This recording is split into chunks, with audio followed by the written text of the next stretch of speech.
Reception পার্টিতে দাদার সাথে ফাটিয়ে ডান্স করলাম। আর এইবারে দেখো বাচ্চা মেয়েটা সবার মাঝখানে কি সুন্দর ডান্স করছে। আগের ভিডিওতে তোমরা দেখেছো আমি ভাইয়ের সাথে ফটো তুলছিলাম, আর ফটো তুলে আমি চলে এসেছিলাম ছাদে। আর ছাদে এসে দেখলাম এখানে ডিজেরও ব্যবস্থা করা হয়েছে। আরে পড়ে যাবে, ও পড়ে যাবে, একটু আস্তে নাচ ভাই, আস্তে নাচ। कोई धक्का बुक्की करेगा नहीं। তারপরেই চলে এসেছিল কনে যাত্রী, আর সামনে যে তত্ত্বটা দেখতে পাচ্ছ ওটা ছিল সন্দেশের বড় বউ। প্রথমে আমি দেখে বুঝতে পারিনি, তারপরে ভাই আমাকে বলল।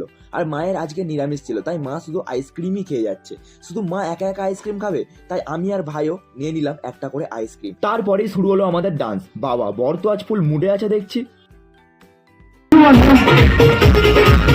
এইবারে দিদিভাইও সবার সাথে ডান্স করছিল। তোমরা শুধু ডান্স করতে পারো, দেখো আমিও ডান্স করতে পারি। কি সুন্দর না বাচ্চাটা, একদম কিউট কিউট মতো। এইবারে দেখলাম ভাইও বেশ ভাইবে আছে। আরে ভাই সাহেব, এরকম ডান্স চলবে না, চলবে না, এসো আমার জেঠুর ডান্স দেখায়।